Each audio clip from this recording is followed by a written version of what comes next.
Hey, 2MW and everyone. This is Trisha, aka Flabashango, back with you. And I wanted to drop this video right before the holidays because it is Thanksgiving and uh, 2MW, which is the sports group fraternity that uh, was founded by me and a couple other friends, decided to pull together and raise money to purchase a Devon Still jersey. So during this episode, we'll be raffling that off amongst the group of us, or the few of us that donated. And I also wanted to talk a little bit of basketball. So first, I'll start off with the basketball because that's my favorite thing to talk about. Wanted to drop a little nugget of information, some knowledge about the worst. We always talk about the best, but the worst wing defenders in the NBA. And I had a little help from with this from Ryan, who is um, my fellow Thunder fan, aka my favorite statistician. He likes to look up interesting things. I don't know what inspires him to do it, but today he was inspired to look up the worst wing defenders with more than 200 plus minutes this season. So I'll start with that. The honorable mention would be Dion Waiters. And I know we always talk about the Cavaliers having the worst defense based on the eye test. This analysis confirms that they do have one of the worst wing defenders in Dion Waiters. But I'll move on to the top five. So rounding out the five would be Garrett Temple. And I kind of give Garrett a pass on this because he wouldn't have 200 plus minutes if Bradley Beal didn't get hurt. So I guess he is, part of growing pains, but Garrett Temple, not exciting. He didn't play that much last year. So this new responsibility comes with some growing pains. I want to move on to number four. So number four kind of shocked me because I'm the one who's always defending him, because based on the eye test, he is not that bad. But number four would be Carmelo Anthony of the New York Knicks. He is terrible according to the numbers.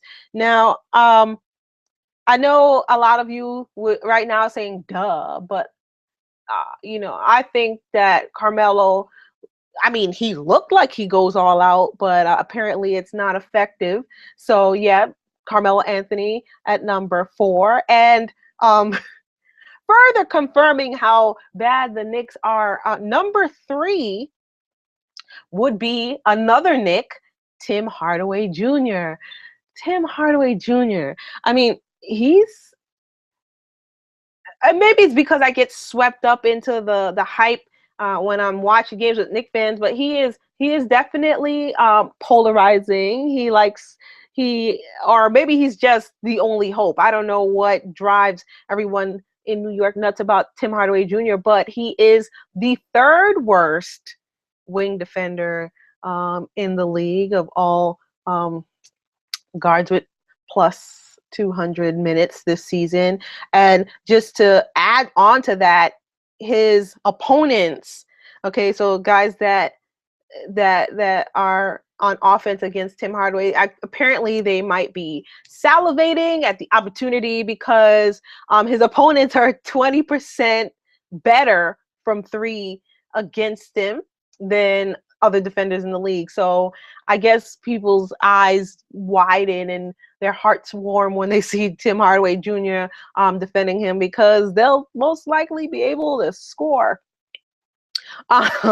Number two is Kevin Martin. Now, Kevin Martin had a year, I think, on the Thunder, and we were expecting the worst. So this is not a huge surprise, but I mean, his job is to score. Unfortunately, he'll probably drop out of this top five because he's injured and he has to undergo. Well, I think he already underwent surgery, but he's out 6 to 8 weeks. So, compile on the fact that he's the worst defender, he is hurt, or second worst defender, he is hurt.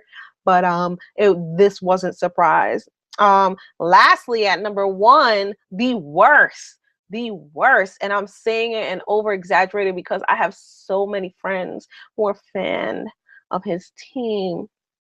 The worst wing defender would be Kobe Bryant. No, I mean Kobe. I feel like that also gets a pass, like Garrett Temple, because he is coming off an injury, but it just feels so good. Warms my heart to just say that Kobe Bryant is the worst wing defender in this league. So, just to contrast that, the best, which is also kind of interesting, but I'm not sure if this will hold on throughout the season. The best wing defender in the league is Dwayne Wade. Yes, Dwayne Wade. I don't know what to say. I mean, let me not disrespect Flash. Of course, like he's great, but like I didn't expect for him to be the best wing defender in the league, especially with the questions around his knee and health and how many games he could play this season. But yeah, so it's early. We're about 15, 16 games in, but those are your five. The number 6 honorable mention again is Dion Waiters. Number 5 is Garrett Temple. Number 4 is Carmelo Anthony. Number 3 is Tim Hardaway Jr. Number 2 is Kevin Martin, and number 1 is Kobe Bryant. Okay. Before we wrap this up, I want to do the raffle of the Devon Still's jersey, and this is how I did it. If whoever donated money, I divided their donation by 2, and the result were the number of tickets they got or I'll put in on their behalf into this drawing.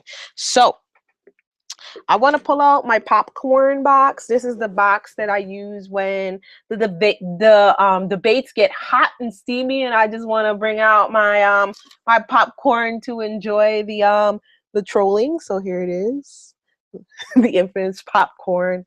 Like I'm MJ, but I'm gonna shake it up. Everybody's names are already in this, and the winner of the Devon jersey that we pulled together to support research for children with cancer and how to stop that. The winner is